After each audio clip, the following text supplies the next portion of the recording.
Divorce is a word heavy with meaning. It carries with it years of love and laughter, years of mistakes, and years of moments that could never be undone. I never thought I would sit in a courtroom listening to strangers discuss the details of my life, but there I was, heart pounding, hands trembling, staring at the papers that marked the end of what I had once called home. And then I felt a small hand on mine. Emma, my granddaughter, 12 years old, wise beyond her age, full of love I could never describe. She whispered softly, "Grandpa, sometimes people need to hear the truth from the heart, not the papers."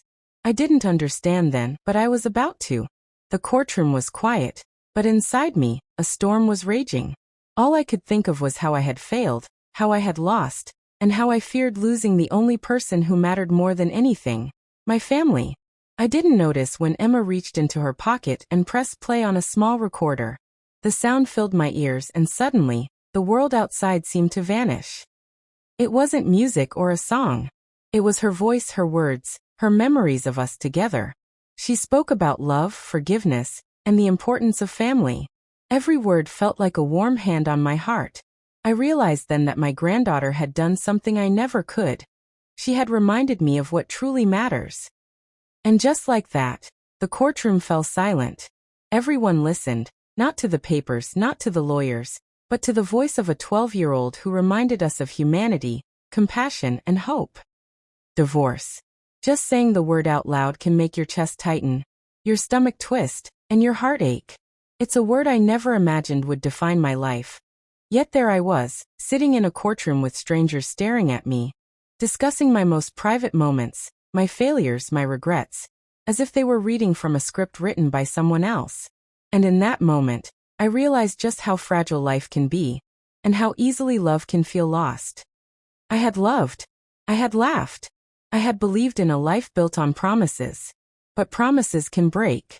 And when they do, you're left with the echo of everything you once thought would last forever. I had spent decades building a family, a home, a life, only to watch it unravel slowly, painfully, with no one noticing until it was too late. The truth is, divorce isn't just about two people separating. It's about the invisible wounds it leaves behind, the small lives that get caught in the crossfire, and the memories that haunt every quiet moment. And yet, in the middle of this storm, there was Emma, my 12-year-old granddaughter, my tiny anchor in a sea of despair. Emma was unlike anyone I had ever met. She had a clarity of heart, a wisdom that often startled me, and a love so pure that it could make even the heaviest of burdens feel lighter. She had grown up watching me stumble through life, watching me make mistakes, and somehow, despite everything, she still believed in me. And perhaps that was the most extraordinary thing of all, to be loved unconditionally when you feel undeserving. I remember sitting across the courtroom from my soon-to-be ex, a person I once trusted with every part of myself. The lawyers spoke in words I barely heard, legal jargon that blurred into white noise, and the judge's pen scratched across papers that seemed to contain my entire history. But I wasn't listening. I was thinking about Emma. I was thinking about how she had spent hours helping me with homework, telling me stories, holding my hand on days I felt I couldn't face the world. I was thinking about how a 12-year-old could see more of my heart than most adults ever would. The minutes dragged, each one stretching like a lifetime. I could feel my pulse in my ears. My palms were sweaty. I wanted to say something, anything, but the words stuck in my throat. And then I felt it, the smallest hand on mine, gentle but insistent. Emma leaned over and whispered, "Grandpa, sometimes people need to hear things with their hearts, not their eyes." I didn't understand what she meant, but her gaze told me everything I needed to know. She had a plan. And in that moment, I realized she was braver than I had ever been in my entire life. I watched as she reached into her small bag and pulled out a recorder, something so simple, so unassuming. Yet I felt a strange sense of anticipation building in me. She pressed play. And then it happened. Her voice filled the room. Not loud, not demanding, but soft, steady, unwavering. And every word she spoke carried weight. She spoke about family, about love, about forgiveness. She spoke about moments that mattered more than money, more than pride, more than arguments that seemed so important at the time. She spoke about me, and about all of us. in a way that made us remember what it truly meant to care for one another. The courtroom went silent. I could feel it. The kind of silence that isn't just the absence of sound, but the presence of emotion, the collective pause of hearts being touched in a way they weren't expecting. I glanced up at the judge, who had stopped mid-sentence. I noticed the lawyers, the people who had been arguing relentlessly, now frozen listening. And I realized something. Emma wasn't just speaking to me. She was speaking to all of us, reminding everyone in that room that beneath our differences, beneath our disputes, we were all human, and we were all capable of love, of empathy, of forgiveness. I often think back to the quiet afternoons I spent with Emma, long before the divorce was even on the horizon. She had this way of sitting next to me, her small hands resting on my arms, as if she could somehow absorb all the troubles of the world and hold them safely in her own heart. Even at 12, she carried a maturity I envied, a wisdom that seemed to know when to speak, and when silence itself could say everything. Emma loved stories. Not the kind you read in books, but the ones hidden in everyday life. She could make the simplest moments feel like magic. A walk to the grocery store, a spilled cup of cocoa, a rainy afternoon. All became memories I treasured because she made them so vivid, so real. And in those moments, I began to see the world differently. I saw that life isn't just about the big victories or the loud celebrations. It's in the tiny details, the quiet gestures, the unspoken love that binds people together. She had an uncanny ability to understand me. She could see through the walls I had built around myself. The loneliness, the regret, the fear of being abandoned. She could sense it all without me saying a single word. And yet she never judged, never lectured, never forced. Instead, she simply offered her presence, her patience, and her trust. It was in her trust that I found my courage. It was in her quiet confidence that I began to believe I could face even the hardest truths. I remember one evening, just a few weeks before the hearing, when I was sitting alone in my study, staring at the old family photographs. I was consumed with anxiety about what the future held, questioning every decision I had ever made. Emma quietly entered the room, carrying a cup of warm cocoa. She didn't ask why I was upset. She simply sat beside me and said, "Grandpa, sometimes things need to happen for us to understand what really matters." I remember thinking, even then, that she understood more than I did myself. That evening, she shared a memory. From her own perspective, a story I had forgotten, a moment of pure love and laughter from years ago. She spoke about a time when I had made her laugh so hard she couldn't breathe, a time when I had wiped away her tears without realizing it. She reminded me of the small joys that we had shared, the unspoken bond that had always existed between us. And in that moment, I realized something profound. Emma had already begun to prepare me for what was to come, for the courtroom, for the divorce, for the moment when she would need to be my voice. Her voice, even in ordinary conversation, had a way of grounding me. She would ask questions that made me think, not just about what was happening, but why it mattered. "Grandpa," she once asked, "do you think people forget to be kind when they're scared?" I paused, stunned by the depth of the question. And she said, "I think if people remember what love feels like, even when they're scared, they'll never really lose it." Even now, I can hear those words echoing in my mind, preparing me, guiding me, reminding me of the person I wanted to be, not the one I feared I had become. Emma's presence in my life wasn't just comforting, it was transformative. She taught me to slow down, to observe, to listen, not just with my ears, but with my heart. She reminded me that family isn't about perfection. It's about love, resilience, and showing up for each other, even when life feels unbearable. And I knew deep down that her understanding, her empathy, and her courage would play a role in the courtroom in ways I could not yet imagine. The bond we shared wasn't flashy or dramatic. It wasn't a sudden moment of heroics or a grand gesture. It was quiet, patient, and steadfast, a continuous thread woven through the fabric of our lives. And as the day of the hearing approached, I realized that this thread, this bond, would soon be tested in the most extraordinary way. Emma wasn't just my granddaughter. She was my reminder of hope, my compass, and in ways I couldn't yet understand, my voice when words failed me. I remember lying awake that night, thinking about her, imagining how she might react to the courtroom, the lawyers, the judge, the tension. I wondered if she would be scared or unsure, or if she would shrink in the face of all that pressure. But deep down I knew Emma. She had a strength I had rarely seen in anyone else, and somehow, I trusted that she would rise to the moment in a way only she could. I just didn't know yet how unforgettable that moment would become. And so, I slept with a mixture of anxiety and anticipation. The next day, I would see my granddaughter step into a world far bigger than herself, carrying nothing but her voice, her heart, and a belief that love could speak louder than fear, louder than anger, louder than any legal argument ever could. The morning of the hearing arrived with a strange mix of dread and inevitability. I woke early, my mind already racing, my stomach tied in knots.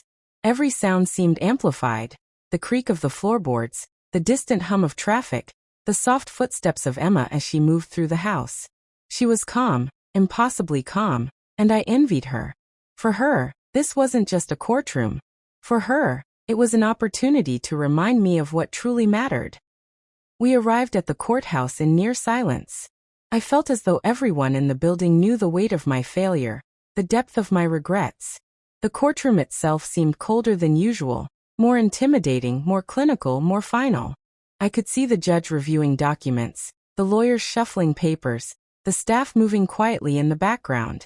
Everything was in place for what I feared would be a day of judgment, a day of endings, a day of loss. Emma walked beside me, small but unwavering.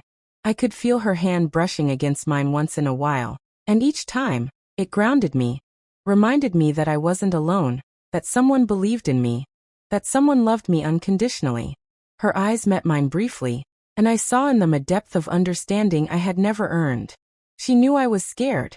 She knew I felt trapped. But she also knew that I could face this moment, if only I had the courage to trust her.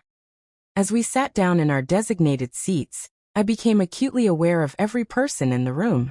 My soon-to-be ex sat across from me, calm but distant, a stark reminder of what I had lost and what I had failed to preserve. The lawyers spoke in tones that felt cold and rehearsed, tossing around words like custody, assets, agreements, and liabilities. But my attention kept drifting to Emma. She was silent, composed, yet I sensed a plan forming in her mind. Her hands rested on her lap, but I noticed the recorder, discreetly tucked in her bag, a small beacon of hope I could not yet comprehend. Minutes felt like hours. Every pause, every exchanged glance, every murmur of the lawyers added to the tension that pressed against my chest. I tried to breathe, tried to focus, tried to prepare myself for the inevitable verdicts and arguments. And then, as if sensing the peak of my anxiety, Emma shifted slightly, looking up at the judge with a quiet, unwavering confidence. I didn't know what she was going to do, but I knew something extraordinary was about to unfold. She spoke up softly, requesting permission to share something with the court. At first, it seemed a trivial gesture, an innocent child's whim. But the way she phrased it, with respect, with certainty, with a calm authority that belied her age, made everyone pause. Even the judge, who had been accustomed to controlling every word and every action in that room, nodded silently, granting her permission. My heart raced. I wasn't sure whether to be proud, nervous, or terrified. Perhaps all three at once. Emma reached into her bag and brought out the recorder. She pressed play. And then the world changed. It was her voice. Soft, clear, and steady. Each word she spoke carried an authenticity and emotional weight that no argument, no legal document, no court ruling could ever convey. She spoke about family, about love, about forgiveness, and about the importance of remembering the people who care about us, even when life feels unfair or unkind. I could feel the impact of her words ripple through the room. There was no music, no dramatic flair, no visual cue, just her voice, resonating in the silence. And slowly, I became aware of how everyone was listening. The lawyers, usually sharp and argumentative, were frozen. The judge, whose gavel had the power to command obedience, leaned forward, listening intently. Even my ex, expressionless moments before, now seemed unsettled, moved, touched by something far greater than any court ruling. As I listened, memories surged through me, memories of Emma.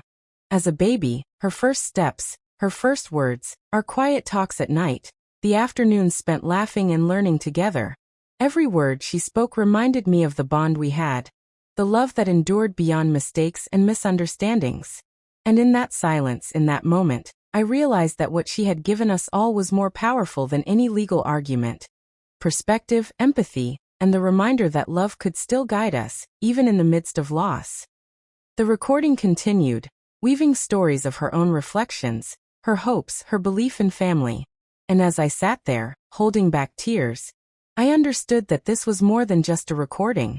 This was Emma's courage. This was her way of telling us, the adults, the lawyers, the judge, that life is bigger than our disputes, and that love is stronger than fear. And in that courtroom, on that unforgettable day, a 12-year-old's voice spoke louder than anyone else in the room, teaching lessons I would never forget. When the recording ended, the silence lingered, thick and reverent. No one spoke immediately. And then slowly the first acknowledgement came, a subtle nod, a soft exhale, a quiet tear. I looked at Emma, and she smiled modestly, as if nothing extraordinary had happened. But I knew in my heart that the world had shifted in that room. Everything had changed, and I would never be the same again. That day, I realized that courage doesn't always roar. Sometimes it whispers. Sometimes, it comes from the smallest voices in the room. The hands we hold, the hearts that care, and the words spoken from love. Emma had reminded me that even amidst endings, hope can survive. And sometimes the simplest acts, a recording, a conversation, a heartfelt message, can hold the power to heal, to transform, and to change the course of everything. The moment the recording ended, the courtroom remained in silence for what felt like an eternity. Not the awkward silence of uncertainty, but the heavy, reverent silence of hearts moved beyond words. I could feel the weight of everything I had carried for years, my mistakes, my regrets, my fears, slowly lift, as if Emma's voice had reached deep into the corners of my soul, and reminded me that love still existed, even in the messiest of circumstances. For a moment, I closed my eyes and let myself breathe. The air felt lighter. The tension that had gripped my chest all morning began to ease. I realized that I was no longer just a man facing a divorce hearing. I was a grandfather, a human being capable of learning, healing, and growing, thanks to a small hand and a brave heart who had reminded me of what truly mattered. People began to stir, softly at first. The judge leaned back in their chair, exhaling slowly, and then nodded. The lawyers shifted in their seats, exchanging quiet glances that seemed less combative and more reflective. My ex looked at me, her expression softening, and for a brief moment, I saw not a person I had fought with for years, but a fellow human being, reminded of the bonds we had once shared, and the love that had been there before all the pain. I glanced at Emma. She was sitting there quietly, eyes bright, cheeks slightly flushed but serene. She had done what she needed to do. She had spoken her truth with courage and compassion, and she had given all of us, me, my ex, the lawyers, the judge, a gift that no ruling, no decision, no legal document could ever provide: perspective. As I reflected on the experience, I realized something I had never truly understood before. Healing doesn't come from winning arguments. It doesn't come from proving who is right or who is wrong. Healing comes from understanding, from empathy, from recognizing the love that still exists even when circumstances are difficult. Emma had shown me that. She had taught me that family isn't about perfection. It's about showing up for each other, even when we've failed, even when we've hurt, even when life seems unfair. The drive home that day was quiet, filled with soft conversation, punctuated by thoughtful pauses. I thought about the life I had lived, the choices I had made, and the lessons I had learned. And more importantly, I thought about the future, about what I could do to repair, nurture, and cherish the relationships that remained. Emma's actions had reminded me that it is never too late to grow, to love, and to heal. I began to notice the small things I had overlooked for so long. The way Emma laughed, the way she held my hand, the way she quietly reminded me of the joy in everyday moments. These were the moments that mattered, the moments that defined the essence of family and love. And I promised myself that I would never take them for granted again. In the days and weeks that followed, the impact of that courtroom moment continued to unfold. Conversations that had been difficult suddenly became easier. Arguments that had seemed endless began to resolve with empathy rather than anger. And I found myself reconnecting with family in ways I hadn't thought possible. Emma had done more than speak. She had sparked a ripple of healing that spread far beyond the walls of that courtroom. I often think back to that day, not with sadness or regret, but with gratitude. Gratitude for the lessons I learned, for the love that persisted, and for the courage of a 12-year-old girl who reminded us all that compassion can change the course of lives. Divorce may have marked the end of one chapter, but it also opened the door to a new beginning. A beginning grounded in love, understanding, and the realization that even in our broken moments, hope can thrive. And so, I continue forward, carrying with me the lessons Emma taught me. I pay closer attention to the small acts of kindness, the gentle words, the moments of connection that can heal wounds invisible to the eye. I cherish the laughter, the stories, and the quiet presence of those I love. And I am reminded, every day, that it is never the loudest voices that leave the greatest impact, but often the smallest ones, spoken with courage, honesty, and love. That day in the courtroom will stay with me forever. Not because of the divorce, not because of the papers or the arguments, but because of a small, extraordinary voice that reminded us all that family, love, and compassion are worth everything. Emma's voice didn't just silence a courtroom, it awakened hearts, mine most of all. In the days and weeks that followed the hearing, life slowly began to shift. The tension that had hung over our family like a heavy fog began to lift, replaced by something fragile, but powerful, hope. I noticed it in small moments. A soft smile from my ex, a quiet conversation with Emma, a lingering hug that used to feel impossible. The walls I had built around my heart, brick by brick over the years of mistakes and regrets, were beginning to crumble. Emma had done more than speak in a courtroom that day. She had reminded all of us that family is not about who is right or who is wrong. It's about showing up, caring, and holding on, even when life has been unkind. Her voice had sparked a transformation in me, awakening a desire to heal, to rebuild, to forgive. And slowly, I began to understand that forgiveness isn't just for the other person. It's for yourself, for your own peace, for your own heart. I started to reconnect with my family in ways I had neglected for years. Conversations that once felt impossible became easier. I listened more, judged less. I remembered that laughter was medicine, that kindness could heal, and that love, even when strained, could survive. Emma's courage had reminded me that the smallest gestures often carry the deepest meaning. A kind word, a patient smile, a hand held in silence. These were the things that could mend hearts faster than any grand apology or elaborate gesture. There were difficult days, of course. Old wounds don't disappear overnight. Moments of doubt would creep in, shadows of past arguments and mistakes. But each time, I found myself recalling Emma's words, her voice resonating in my mind. Grandpa, sometimes people need to hear things with their hearts, not their eyes. And in that simple truth, I found strength. I found the ability to forgive, to let go, and to move forward with compassion. Our family gatherings slowly regained their warmth. Emma's laughter became the thread that tied us together, weaving through conversations, stories, and shared memories.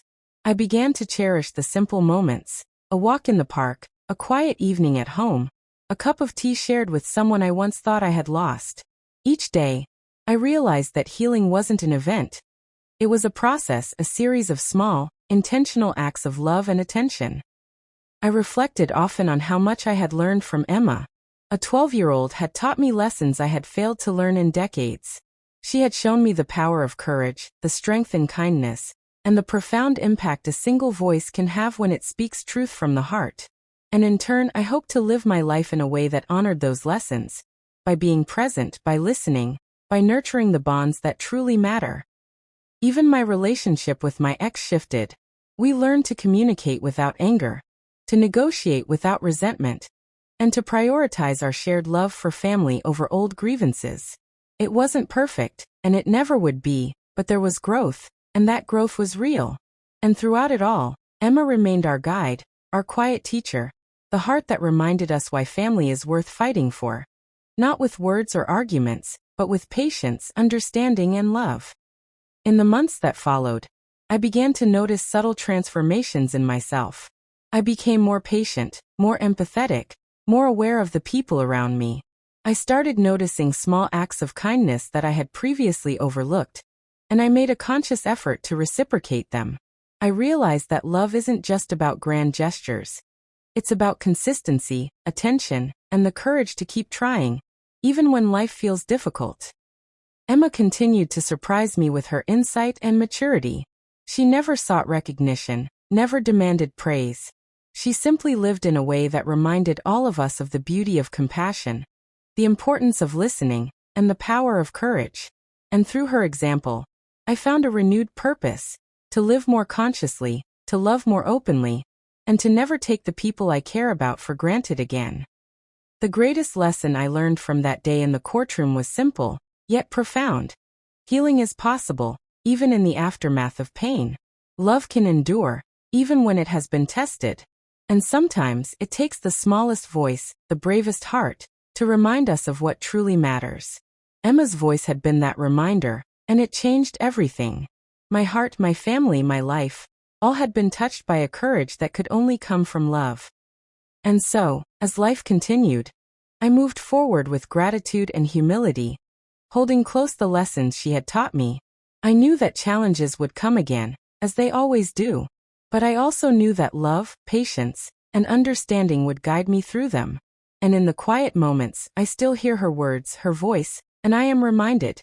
It is never too late to heal, to forgive, and to grow, and sometimes the smallest hearts teach the greatest lessons. As I sit here now, reflecting on that unforgettable day, I am filled with a profound sense of gratitude. Gratitude for the lessons I learned, for the courage of my granddaughter, and for the realization that even in life's most difficult moments, hope can prevail. Emma's voice in that courtroom did more than pause a legal proceeding. It paused hearts, minds, and spirits, reminding us of what truly matters in life. Divorce, heartbreak, and family conflict can feel like insurmountable obstacles. They can make us forget the beauty of connection, the power of empathy, and the importance of forgiveness. But that day, I was reminded, in the clearest, simplest way possible, that love can survive even the darkest storms. It doesn't have to be loud or dramatic. Sometimes it simply needs to be genuine, compassionate, and brave. I learned that courage comes in many forms. It can be a loud, defiant stand, or it can be quiet, patient, and steadfast. Emma's courage was the latter, a quiet determination that spoke louder than any argument, louder than any resentment, louder than fear itself. And through that courage, she reminded me, and all of us in that room, that life is measured not by the battles we fight, but by the love we give and the hearts we touch. From that day onward, I made a promise to myself: to cherish the people I love, to pay attention to the small moments, and to live in a way that nurtures connection rather than division. I learned to forgive, not just others but myself, for the mistakes I had made. I learned to listen with patience and empathy, to hold the hands of those who care, and to never underestimate the power of a single, heartfelt voice. Family is a treasure that cannot be measured by possessions, victories, or arguments. It is measured by love, understanding, and the willingness to show up for one another, even in imperfect ways. Emma taught me that the smallest acts of love, a kind word, a gentle smile, a courageous recording in a courtroom, can create ripples that touch more hearts than we ever realize. I also learned that endings are not always final. They can be beginnings. They can open doors to growth, healing, and deeper connection. Divorce may have marked the end of one chapter in my life, but it also allowed for a new beginning. One where love, patience, and understanding guide every step forward. And as I think about the countless challenges life will continue to bring, I am comforted by one simple truth: love endures, hope persists, courage inspires, and sometimes it takes the voice of a small, extraordinary person to remind us of that truth when we need it most. To anyone listening to this story, I want to leave you with this thought: never underestimate the power of kindness, the importance of forgiveness, and the courage that lives in every heart, big or small. Sometimes, the smallest voices carry the loudest lessons. Sometimes, the simplest acts of love can change the course of lives. And sometimes, hope can be found in the most unexpected places, spoken by the most unexpected voices. That day in the courtroom, my granddaughter reminded me, and all of us, that life's most profound lessons often come from those we least expect, and that love, when spoken from the heart, can transform everything. And for that lesson, I am eternally grateful. So, cherish your loved ones. Listen with your heart. Speak with courage. And never forget, even in the midst of endings, there is always the possibility of a new beginning, full of hope, love, and the promise of connection. Thank you, Emma, for reminding me and all of us what truly matters.